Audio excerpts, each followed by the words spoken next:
Hello and welcome to the retopo process of my ruins model of a concrete block.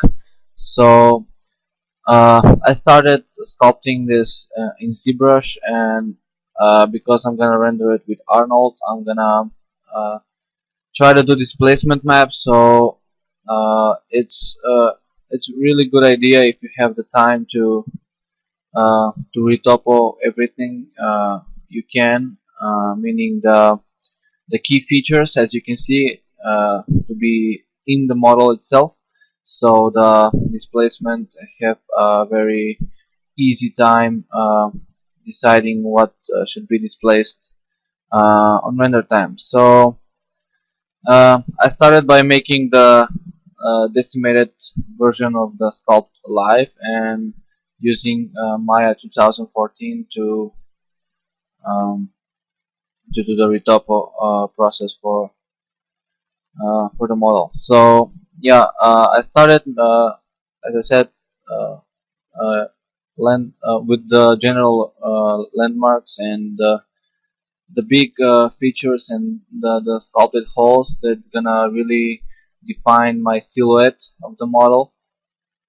So uh, uh, this process, I can't say is really a fun part, but it's very crucial in my opinion, because if you have all the details that define the silhouette in the actual model itself, uh, you can even get away with using normal maps, so you don't even have to use displacement sometimes.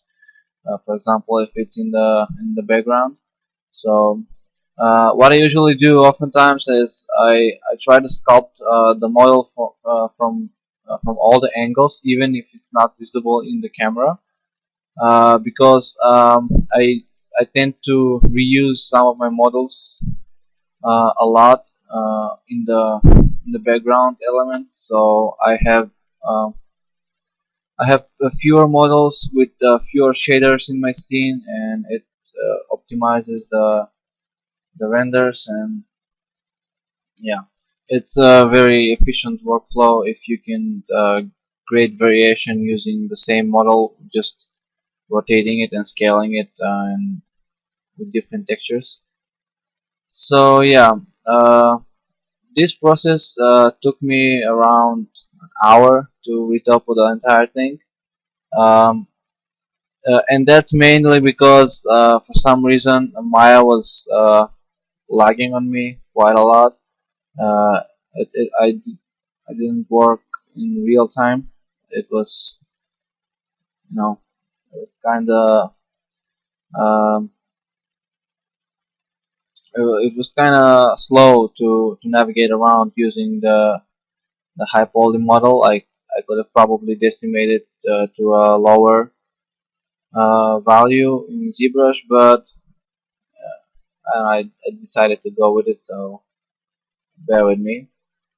So yeah, as I said, defining the general landmarks, the key features, silhouette, silhouette changing modes, and I'm using Quadro in Maya, and it's really fast and really efficient tool. Um, if you're using Maya 2013 or lower, you won't be able to benefit from those features because they're not added till 2014 and the recent 2015 release. So you should upgrade if you can to be able to use the retopo tools in Maya. Before this, I used Topogon for retopo. It's a really cool software as well. But now, since I have Maya and I can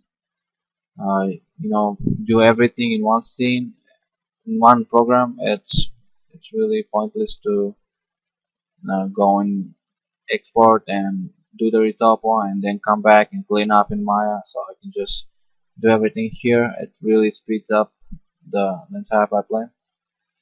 Uh, so yeah, basically what I use is Quadro and Control Shift click on edges to extend entire edge. Uh, yeah, just placing words where you need them, extruding edges, and eventually using the multi-cut tool to modify the topology if you need circular loops or some different types of topology that you usually use. So yeah, really not a lot to say about. It's a very repetitive process, and you just kind of have to go with it and, do it. So I'm gonna make another video describing how to use the base mesh I have, so that you can speed up this process quite a lot. This is just showing one method of how you can take a poly model, Zbrush sculpt, and convert it into a poly model and preserve most of the details. So when you bake the normal maps and the displacement maps, they can all work together. And yeah, so as you can see, I'm not paying attention to how many polygons I have from on each side, because they all join on the top and on the bottom. So the top and the bottom surfaces are flat, which means that I can really have any kind of topology there. It won't matter. I mean, this is not a model that's gonna be deforming or something, so it really is not that important to have like the perfect topology, but the cleanest, as clean as you can, it will produce predictable uh, results on render time. So I'm gonna use quads only for this model. It's not essential for this kind of asset, but I you know I made a habit to use quads only. It's a good way to go, and it's production proven technique, and it works all the time. So sometimes when I'm lazy, or when I know something won't be visible, or it's completely hard surface, I I do leave triangles here and there, but it's not. Uh, I'm not using triangles or five-sided in this model. So yeah, as you can see, I'm joining the faces on the top, and I'm gonna make a circular loop here to define the crevice that it's on the plate, and just continuing with the quadro to fill the gaps, and yeah, it's not much, uh, you know, it's not a lot going on, just the same stuff over and over and over again. But well, some people may say, like, if you are using displacement, why you are doing the retopo process? I mean, why modeling all the details, just and not just the main form, and let the displacement do all the stuff? Well, that's one way of doing it, but I found during my testing that if I have uh, most of the details in the model itself, in the geometry, uh, I'm using much less polygons in the displacement modifier later when I'm adding it. So that means that I have a much quicker render times, because I have fewer polygons, because the mesh is not subdividing as much on render time. So yeah, so this is one very cool technique that I just did there, and it's taking one edge that you already have and extruding it all the way down and just filling the gaps. And once you get the hang of it, it goes really quickly. I was actually working a bit slower than I usually do because I was planning to do in real time, but since it became 1 hour video, I decided to speed it up, uh, uh, like double the speed, so you don't sit and watch me for an hour retopoing a rock. And yeah, so using the the relax brush here with soft selection to uh, even out the spaces around around the polygons and just filling up the gaps. Uh, as you can see, even the video is sped up, when I'm inserting edges, it's going quite slow, and that's because for some reason Maya was lagging on me, as I said in the beginning. So it usually works fine. I even work in viewport 2.0, which means I'm using the graphic card for my display, but it's still uh, it was still lagging quite a lot. So yeah, just filling up the gaps, and you will see later. I'll try to speed up the process by making a proxy version of the model, and then just adding edges to connect with the top piece that I just made. So yeah, I was hoping that I'm gonna get uh, quicker results, but uh, and actually it did speed up the process for like 20-30 minutes or something. But yeah, so yeah, just the same technique here, extruding edges, connecting it, and merging the verts in between to have a consistent geometry all around.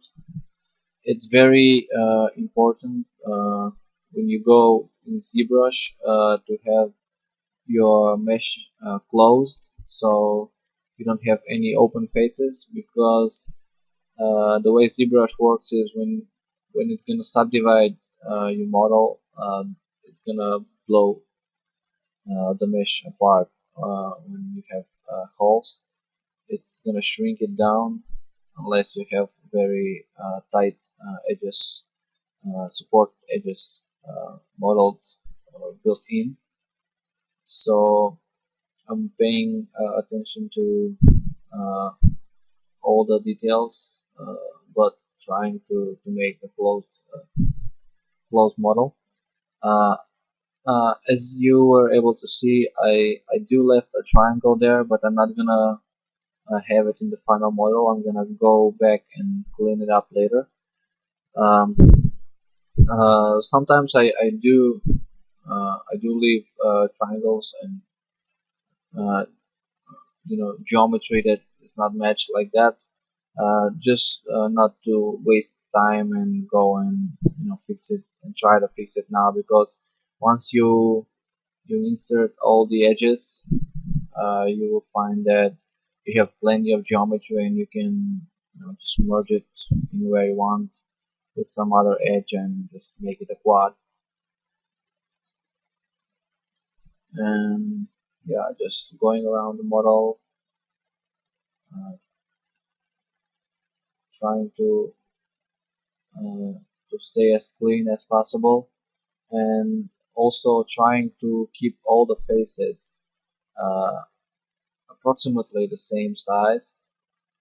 Uh, that will help make even subdivision in ZBrush later, because I'm gonna take this model and I'm gonna UV it in UV layout.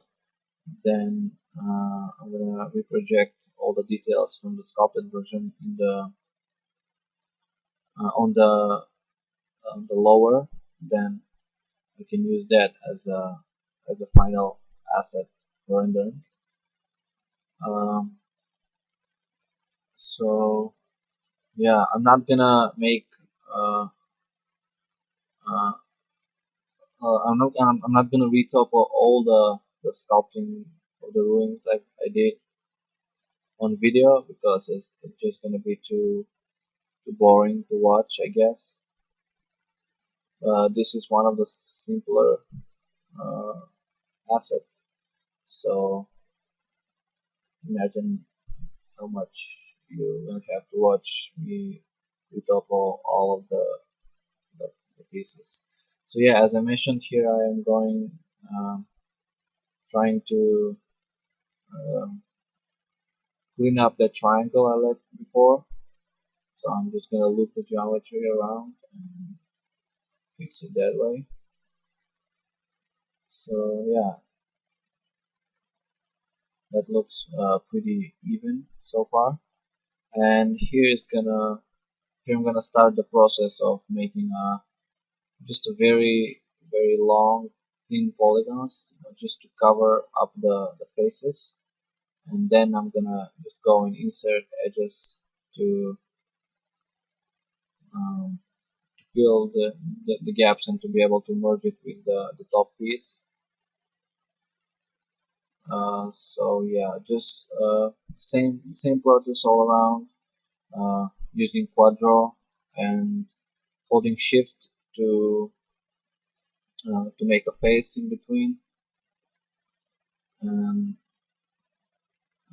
inserting edges and stuff. So it's pretty much the same repetitive stuff that I talked about. Uh, so yeah, because these faces are flat, I'm gonna do a lot less polygons there because I don't need that much geometry. Um, Eventually later I'm gonna have to insert a lot more geometry to be able to match it with the piece on top, but for now I'm just trying to keep it as loose as I can, and to and because the less polygons you have, the easier it is to work. So you have fewer points to move around, and you can define the shape much quicker. Uh, and yeah, just continuing the same stuff over and over again. So we're about halfway done, uh, halfway through the video. I'm just trying to match the same amount of polygons I have on this side and on the other, which later will change anyway, but just trying to be consistent as much as I can.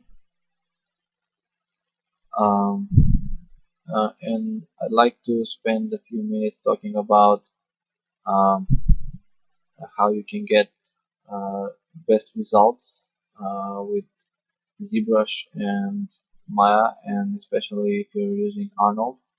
So I was doing a lot of displacement testing lately, and I realized that vector displacement works really well in Arnold, and the amount of detail that you can have with vector displacement is just no match for um, the regular displacement. So you can have undercuts and overhangs and stuff like that, which normally you wouldn't be able to produce using normal displacement. So if you like, you can have a very few polygons and just leave Arnold to do all the calculation for you. But of course, the render times will increase.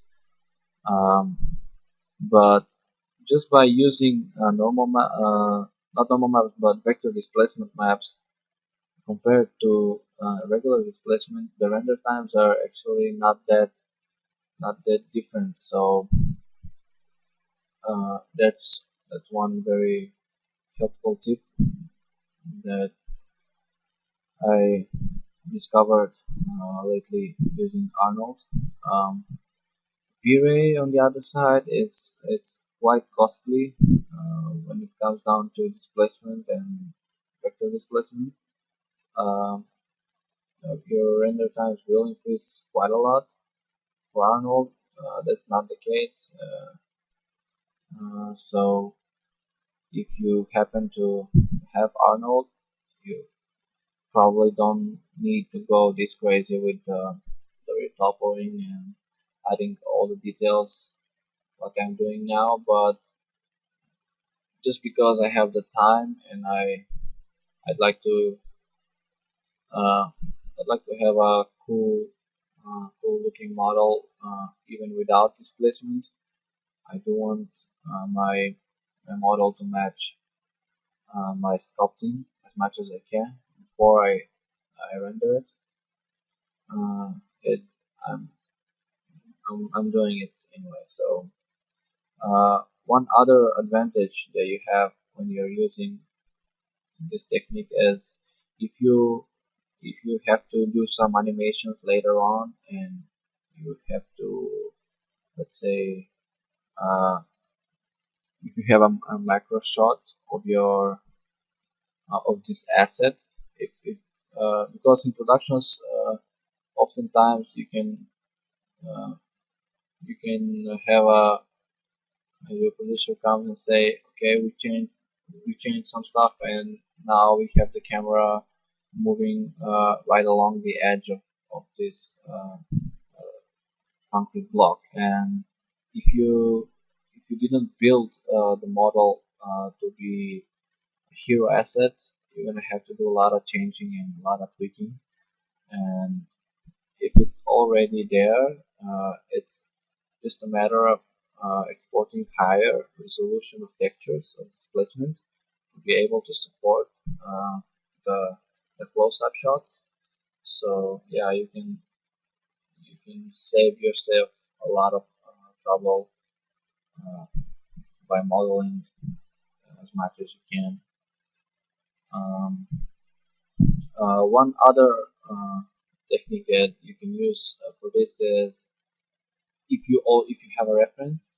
Actually, if you have a reference, it's even better to model all these details before you go in Zbrush and sculpting it, so you don't have to go and retopo everything, because poly modeling, it's a lot faster for this kind of objects than retopo.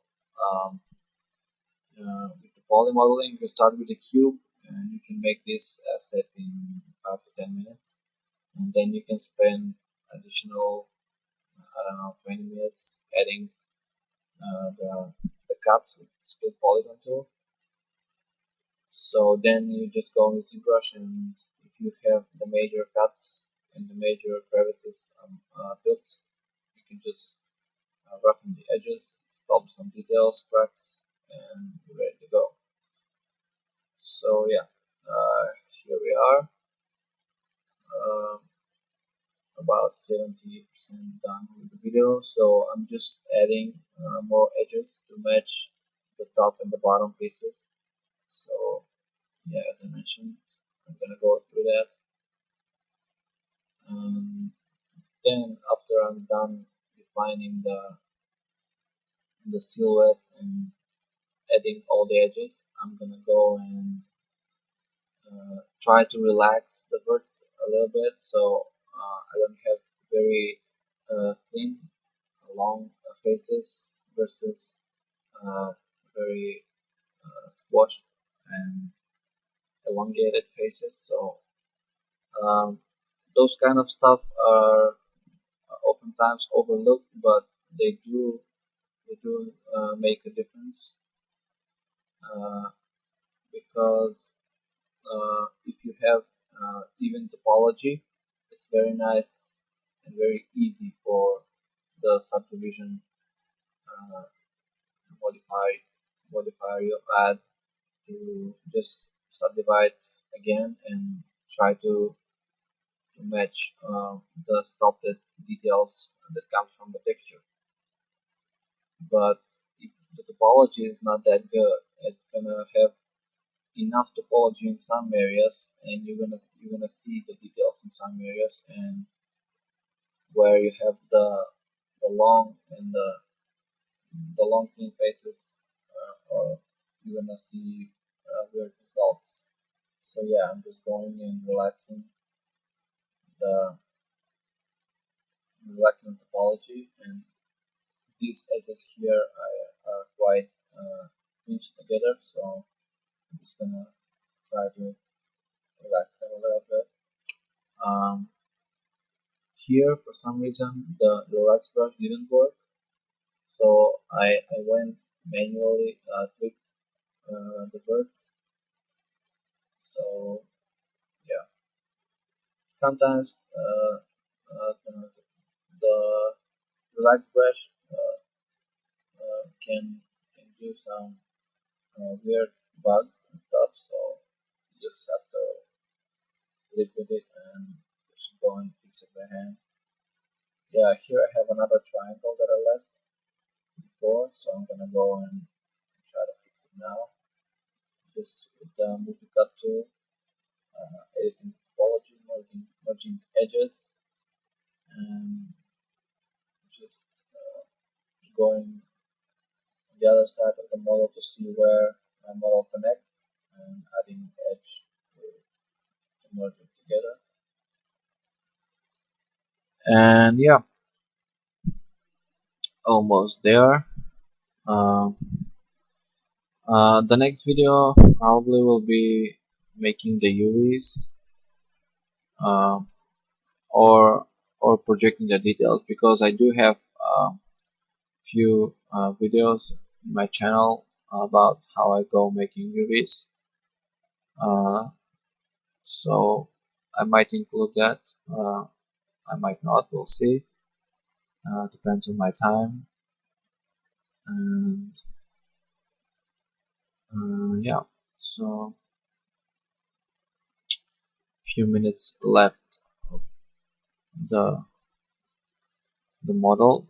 Here I'm gonna have few problems. My edges uh, will not meet in the same order, so I'm gonna have to reroute the topology a little bit, which is no big deal. It's fine. It's common modeling stuff we do all the time, uh, and it will also help distribute the topology a bit better to have more even spacing. Uh, and yeah, so those are the faces. The one very cool option you have when using the Quadro is you can select your retopo object, and you can isolate selected, and you don't have to see the underlying geometry you're using, that you're snapping on, and you can still work and it will snap to it. And that's really cool sometimes, because oftentimes it can be hard to see where exactly your edges are uh, on the underlying geometry, uh, because they are not completely on top of it. It's a bit intersecting going on. So yeah, so I noticed that a few edges were I had few edges more than I needed on this side, so I'm just gonna merge them and delete the edge in between to make a quad. So when I connect on the other side, I'm gonna have the polygons meet. So yeah, just finishing up here the last 2 or 3 minutes of the video. Um, yeah, that's it. The retopoing stage is really nothing complicated. As I said, it's more time consuming than anything else. So here, for some reason, Maya did some weird snapping on the those faces, so I just deleted them, and I'm gonna connect them manually later. Uh, I had Maya crushing on me lately for some reason more often than before, uh, so I'm just being careful and not and trying not to crush Maya. Even I'm saving constantly. Uh, I still try not to crash it because sometimes it can go crazy and dump your file, and you're just gonna have to go and do everything again. So yeah, just holding control and shift and dragging to extrude those edges, and I'm gonna just even out the topology and add the geometry that is missing to connect all the stuff together.